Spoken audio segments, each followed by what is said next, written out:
7 সেকেন্ডেই আপনার নার্ভস আপনাকে খারাপ কাজ করতে বাধ্য করে। ফজরের নামাজ মিস করতে বাধ্য করে মাত্র 7 সেকেন্ডের খেলায়। এমনকি হারাম কিছু একবার দেখার পরেও দ্বিতীয়বার দেখতে বাধ্য করে মাত্র 7 সেকেন্ডের খেলায়। কিংবা আপনি ক্ষুধার্ত না, অতিরিক্ত খাবার আপনার স্বাস্থ্যের জন্য ক্ষতি হবে, তারপরেও চোখের ক্ষুধা তৈরি করে আপনাকে অতিরিক্ত খেতে বাধ্য করে, প্ররোচিত করে। এখন প্রশ্ন হচ্ছে, আপনি এই নাফসকে নিয়ন্ত্রণ করতে কি পারবেন? কোনো কি রাস্তা আছে? প্রিয় দর্শক, আল্লাহ তাআলা সূরা ইউসুফের 53 নম্বর আয়াতে বলেন, নিঃসন্দেহে নফস তোমাদের মন্দ কাজের আদেশ দেয়, তবে তাকে ব্যতীত যার প্রতি তোমার রব দয়া করেন। কিন্তু আপনি কি জানেন, ইসলামে এমন কিছু শক্তিশালী উপায় রয়েছে যার মাধ্যমে আপনি আপনার নফসকে পুরোপুরি নিয়ন্ত্রণ করতে পারেন। আজকের এই ভিডিওতে আমি আপনাকে বলবো 5টি কার্যকর উপায় যার মাধ্যমে আপনি আপনার নফসকে কেবল নিয়ন্ত্রণই করবেন না, বরং আপনার জীবনে একটি ইতিবাচক পরিবর্তন আপনি আনতে পারবেন। আপনি আত্মবিশ্বাসী এবং সফল হবেন। আপনি কি জানেন, কেবল ক্ষুধা নিয়ন্ত্রণ, ফজরের জন্য জেগে ওঠা, সরলতা অবলম্বন, অন্যের প্রতি দয়া দেখানো এবং নিজের দৃষ্টিকে সংযত রাখার মাধ্যমে আপনি কিভাবে আপনার নফসের উপর বিজয়ী হতে পারেন? এই ভিডিওর প্রতিটি পয়েন্টে আপনার জীবনের প্রতিটি ক্ষেত্রে এক একটি নতুন রাস্তা দেখাবে। তাই শেষ পর্যন্ত ধৈর্য ধরে দেখুন জীবন পরিবর্তনকারী এই ভিডিওটি। প্রিয় দর্শক, আজকের এই ভিডিওতে আমরা এমন একটি যুদ্ধের কথা বলতে যাচ্ছি যা আমরা প্রতিদিন নিজের সাথে লড়ি। এই যুদ্ধ আমাদের ইচ্ছার বিরুদ্ধে। এটা সেই কণ্ঠস্বর যা আমাদেরকে তাৎক্ষণিক আনন্দের দিকে ঠেলে দেয়। এটা আমাদেরকে ফজরের নামাজ ছাড়তে প্ররোচিত করে, অথবা আমাদের দেখার কথা নয় এমন জিনিস, এমন অশ্লীল জিনিস দেখতে বাধ্য করে। ইসলামের নফস মানে আমাদের অভ্যন্তরীণ সত্তা, আমাদের আত্মা। এটি আমাদের দেহের সেই সত্তা যা আমাদেরকে ধার্মিকতার দিকে নিয়ে যেতে পারে অথবা আমাদেরকে পাপের দিকে টেনে আনতে পারে। আল্লাহ তাআলা কোরআনেও এই বিষয়ে স্পষ্ট বলেছেন। প্রিয় দর্শক, কেমন হয় যদি আমি আপনাকে 5টি ব্যবহারিক এবং শক্তিশালী উপায় বলি? ইনশাআল্লাহ এই পদ্ধতির মাধ্যমে আপনি শুধু আপনার নফসের সাথে লড়াই করতে পারবেন না, বরং তাকে নিয়ন্ত্রণও করতে পারবেন। 1. ক্ষুধা মেটানোর জন্য খান। মনে করুন আপনার সামনে একটি থালায় অনেক মজাদার খাবার রাখা আছে, যার সুবাস আপনাকে পাগল করে ফেলছে। আপনার নফস আপনাকে বলছে যে এই প্লেটের সব খাবার শেষ করে ফেলো। এমনকি যদি আপনি ক্ষুধার্ত নাও হন, তবুও খেতে থাকো, খেতেই হবে তোমাকে। খাওয়ার মধ্যেই তোমার সফলতা, এটা শেষ করার মধ্যেই তোমার আত্মতৃপ্তি লুকিয়ে আছে। নফস কিন্তু আপনাকে এভাবেই বুঝাবে। মনে রাখবেন, সেই মুহূর্ত থেকেই কিন্তু আপনার আত্মনিয়ন্ত্রণের পরীক্ষা শুরু হয়। আমাদের প্রিয় নবী সাল্লাল্লাহু আলাইহি ওয়াসাল্লাম আমাদেরকে মধ্যম পন্থার একটি সুন্দর উদাহরণ দিয়েছেন। তিনি বলেছেন, আদম সন্তানের জন্য কয়েকটি লোকমা খাবারই যথেষ্ট, তার কোমরকে সোজা রাখার জন্য 2টি খেজুরই যথেষ্ট। এছাড়া আল্লাহ রাসূল বলেছেন, যদি আরও বেশি খেতেই হয় তাহলে পেটের 1/3 খাবার দ্বারা, 1/3 পানি দ্বারা পূর্ণ করো, আর 1/3 বাতাসের জন্য খালি রাখো। এই হাদিসটি আমাদেরকে মনে করিয়ে দেয় যে খাওয়ার সময় আত্মনিয়ন্ত্রণের অনুশীলন করা শুধু আমাদের শারীরিক স্বাস্থ্যের জন্যই নয়, বরং আধ্যাত্মিক শক্তির জন্য জরুরি। যখন আপনি আপনার ক্ষুধার কাছে নতি স্বীকার করেন না, তখন এই অভ্যাসটি আপনার জীবনের অন্যান্য ক্ষেত্রেও সহায়ক হয়। এখন ভাবুন, যদি আপনি খাওয়ার সময় সংযম করতে পারেন, তাহলে আপনি কি সকালে ফজরের জন্য ওঠার সময় আপনার বিছানার আরামদায়ক আকর্ষণকে কাটিয়ে উঠতে পারবেন? এর উত্তর হচ্ছে অবশ্যই পারবেন।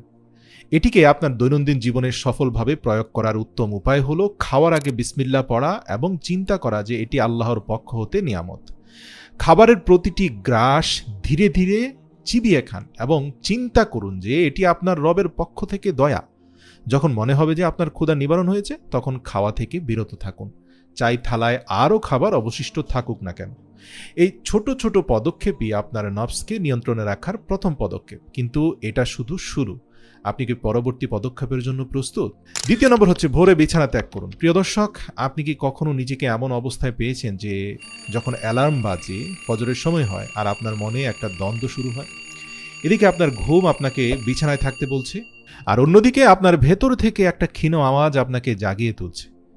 এই সেই মুহূর্ত যখন আপনার নফসে লাওয়ামা, অর্থাৎ ভালো নফস, আপনাকে সঠিক পথের দিকে ডাকার চেষ্টা করে, কিন্তু অন্যদিকে আপনার নফসে আম্মারা বা কুপ্রবৃত্তি সেই আওয়াজকে দমন করার চেষ্টা করে। এখানেই আপনাকে সিদ্ধান্ত নিতে হবে, আমি কি আমার ইচ্ছাকে প্রাধান্য দেব নাকি আমার উদ্দেশ্যকে? আল্লাহ তাআলা কোরআনে বলেন, কিন্তু তোমরা পার্থিব জীবনকে প্রাধান্য দাও অথচ পরকাল উত্তম ও স্থায়ী। সূরা আলা আয়াত নম্বর 16 এবং 17। এই নীতি শুধু ফজরের নামাজের জন্য নয়, বরং জীবনের প্রতিটি ক্ষেত্রে প্রযোজ্য। একটু ভেবে দেখুন, যখন আপনি ঘুমের ইচ্ছাকে জয় করতে পারবেন, তখন আপনি কি অন্যদের প্রয়োজনকে নিজের ইচ্ছার উপর প্রাধান্য দিতে পারবেন না? আপনি কি জীবনের বড় সিদ্ধান্তগুলোতে নিজের নাফসকে নিয়ন্ত্রণ করতে পারবেন না? এটি নিজের উপর নিয়ন্ত্রণ করার সেই শক্তি যা আপনাকে কেবল নামাজের জন্যই জাগাতে পারবে তা না, বরং এটি আপনাকে জীবনের প্রতিটি ময়দানে সাফল্য এনে দিতে পারে। তো ভাবুন, যখন আপনি আপনার ঘুমের তীব্র ইচ্ছাকে প্রত্যাখ্যান করতে পারবেন এবং ফজরের নামাজের জন্য উঠতে পারবেন, তখন এটি কেবল আপনার সাফল্যের পথে একটি ছোট বিজয় নয়, বরং এটি আপনার আধ্যাত্মিক শক্তির একটি গুরুত্বপূর্ণ প্রকাশও। কিন্তু মনে রাখবেন, আপনি কি কখনো লক্ষ্য করেছেন যে এই জয় কতটা বড় পরিবর্তন আনতে পারে? একটু কল্পনা করুন, এমন একজন ব্যক্তির কথা যিনি প্রতিদিন সকালে নিজের প্রবৃত্তির উপর নিয়ন্ত্রণ রেখে আল্লাহর সন্তুষ্টির জন্য ঘুম থেকে উঠে, এমনকি শীতকালে উঠে ঠান্ডা পানি দিয়ে অজু করে। আপনাকে বলে দিই, সেই ব্যক্তি কিন্তু শুধু নামাজই পড়ছে না, বরং সে তার নফসকে প্রতিনিয়ত পরাজিত করছে, নফসে আম্মারাকে, কুপ্রবৃত্তিকে, এবং আল্লাহর নৈকট্য অর্জনের পথে এগিয়ে চলেছে। কিন্তু এটাই কি যথেষ্ট? আমাদেরকে একটু দৈনন্দিন জীবনযাত্রার দিকে নজর দেওয়া উচিত। আমরা কি আমাদের জীবনকে সরলতা ও মিতব্যয়িতা দিয়ে পরিপূর্ণ করতে পারি না? আমরা কি আমাদের ইচ্ছাগুলোকে আরও কম করে আমাদের লক্ষ্যের উপর বেশি মনোযোগ দিতে পারি না? আচ্ছা, 3 নম্বর পয়েন্ট বলি, সরলতাকে আলিঙ্গন করুন। প্রিয় দর্শক, আজকের যুগে যেখানে সর্বত্র বেশি পাওয়ার প্রতিযোগিতা চলছে, এই সময়ে এসে সরলতা অবলম্বন করা সত্যি একটি সাহসের কাজ। কিন্তু আপনি কি জানেন যে এই যে অল্পতে খুশি থাকা বা সরলতা কেবল আমাদের নাফসকে নিয়ন্ত্রণে রাখতে সহায়ক নয়, বরং এটি আমাদের আধ্যাত্মিক উন্নতির জন্য জরুরি। আমাদের প্রিয় নবী সাল্লাল্লাহু আলাইহি সাল্লাম বলেছেন, দুনিয়ার সাথে আমার সম্পর্ক একজন মুসাফিরের মতো, যে কোনো গাছের ছায়ায় কিছুক্ষণ বিশ্রাম নেয়, তারপর সামনে এগিয়ে যায়। এই কথাগুলো আমাদের মনে করিয়ে দেয় যে পার্থিব জীবনের সাথে আমাদের সম্পর্ক ক্ষণস্থায়ী। পার্থিব জীবনে বেশি জিনিস শুধু আমাদের জীবনকে জটিল করে তোলে না, বরং আমাদের সেই ইচ্ছাগুলোর পেছনে ছুটতেও বাধ্য করে, যা কখনোই শেষ হয় না। এখন একটু ভেবে দেখুন, আপনার জীবনে কত জিনিস এমন আছে যা সত্যি আপনার জন্য জরুরি নয়। সেই জিনিসগুলো কি আপনাকে সুখ এনে দিচ্ছে, নাকি এগুলো শুধু আপনার প্রবৃত্তির ক্ষণস্থায়ী ইচ্ছা পূরণ করছে?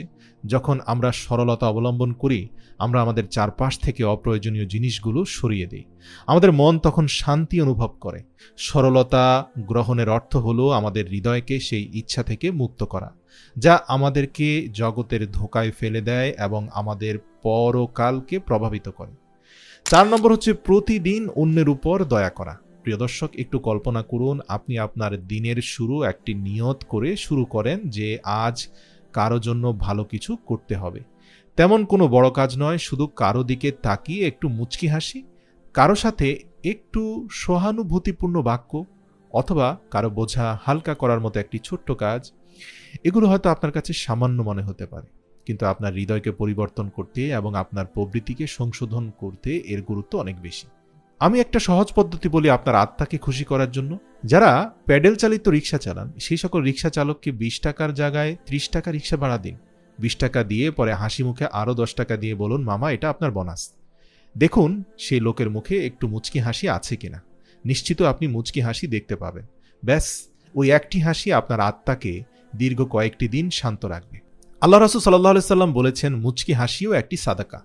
এ হাদিস আমাদের শিক্ষা দেয় যে অন্যের জন্য কিছু করার প্রতিদান শুধু আল্লাহর কাছেই রক্ষিত নয়, বরং এটি আমাদের প্রবৃত্তির স্বার্থপরতা থেকেও মুক্ত করে।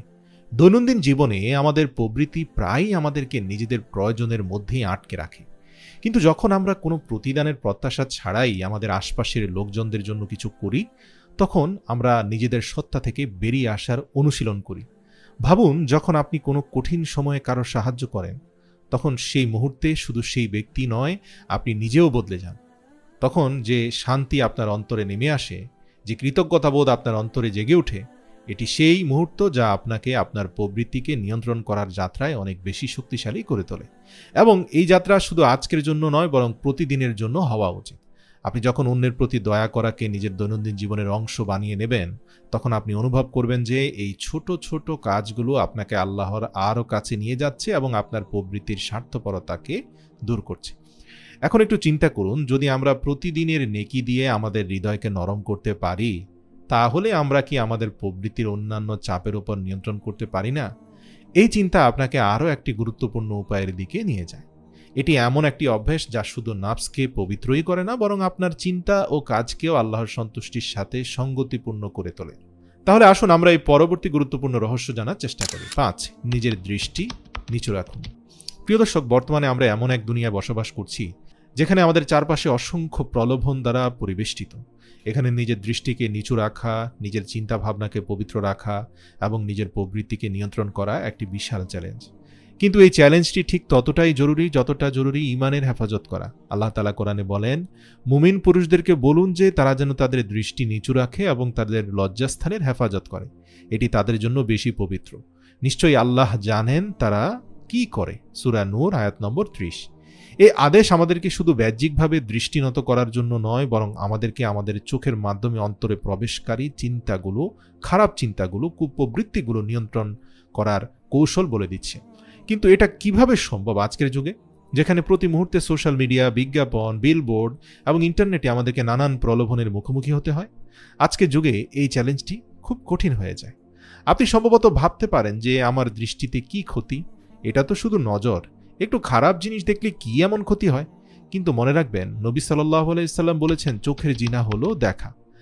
এখানে প্রশ্ন, আমরা কি আমাদের দৃষ্টিকে পবিত্র রেখে আমাদের অন্তরকেও পবিত্র করতে পারি? একটু চিন্তা করুন, প্রতিবার যখন আপনি আপনার দৃষ্টিকে নত করেন, প্রতিবার যখন আপনি এমন কোনো জিনিসকে উপেক্ষা করেন যা আপনাকে গুনাহের দিকে নিয়ে যেতে পারে, তখন আপনি প্রকৃতপক্ষে আল্লাহর নৈকট্য হাসিল করছেন। এটা শুধু গুনাহ থেকে বাঁচার বিষয় নয়, বরং এটি আল্লাহর আদেশের সাথে সঙ্গতি রেখে আপনার প্রবৃত্তিকে প্রশিক্ষণ দেওয়ার বিষয়। আমার নিজের জীবনে একসময় আমি সোশ্যাল মিডিয়ায় অপ্রয়োজনীয় জিনিস দেখার অভ্যেস বন্ধ করার চেষ্টা করছিলাম। এটা আমার জন্য সহজ ছিল না, কিন্তু যখন আমি আমার ফোনটিকে ঠিক তেমনই ব্যবহার করতে শুরু করলাম যেমনটা আমি আমার চোখে জনসাধারণের সামনে ব্যবহার করি, অর্থাৎ শুধুমাত্র জায়েজ এবং প্রয়োজনীয় জিনিস দেখার জন্য, তখন আমি অন্তরে শান্তি অনুভব করলাম। আর যখন আপনি এই অনুশীলনটি করবেন, আপনি দেখবেন যে এটি শুধু আপনার অন্তরকে পরিষ্কারই করে না, বরং আপনার চিন্তা ভাবনাকে আল্লাহর সন্তুষ্টির দিকে ঘুরিয়ে দেয়। তাহলে প্রশ্ন হলো, আপনি আপনার প্রবৃত্তিকে কিভাবে শক্তিশালী করবেন? যখন আপনার দৃষ্টি নত হবে, আপনার চিন্তাভাবনা পবিত্র হবে এবং আপনার কাজ কেবল আল্লাহর সন্তুষ্টির জন্য হবে, তখন আপনি অবশ্যই অন্তরে প্রশান্তি, আত্মবিশ্বাস এবং আধ্যাত্মিকতা শক্তি পাবেন। এখন যখন আপনি জানেন যে আপনার দৃষ্টিকে নত রাখতে হবে আর দৃষ্টিকে নিচু রাখা কতটা গুরুত্বপূর্ণ, তাহলে চলুন এবার আমরা একটি ফলাফলের দিকে এগিয়ে যাই। প্রিয় দর্শক, আজ আমরা আমাদের জীবনকে আরও উন্নত করার জন্য প্রবৃত্তিকে নিয়ন্ত্রণ করার 5টি শক্তিশালী কৌশল নিয়ে আলোচনা করছি। এটি এমন একটি সফর যা কেবল ধৈর্য, সহনশীলতা এবং আল্লাহর সাহায্য নিয়ে সফল হওয়া যায়। মনে রাখবেন, ছোট ছোট পদক্ষেপই আমাদেরকে বড় অর্জনের দিকে নিয়ে যায়। যখন আপনি আপনার জীবনের যে কোনো অংশে পরিবর্তন আনার চেষ্টা করেন, তখন এটি সর্বদা সহজ হয় না, কিন্তু আল্লাহ তাআলা বলেন যে আল্লাহ কারো উপর তার সামর্থ্যের বেশি বোঝা চাপান না। এর মানে হলো, আমরা আমাদের সংগ্রামে কখনোই একা নই এবং আল্লাহর সাহায্য সর্বদা আমাদের সাথে আছে। আপনি এইমাত্র যে নিয়মগুলো দেখেছেন তা কেবল আপনার আধ্যাত্মিক নয়, বরং আপনার পার্থিব জীবনেও শান্তি ও বরকত আনার মাধ্যম হতে পারে।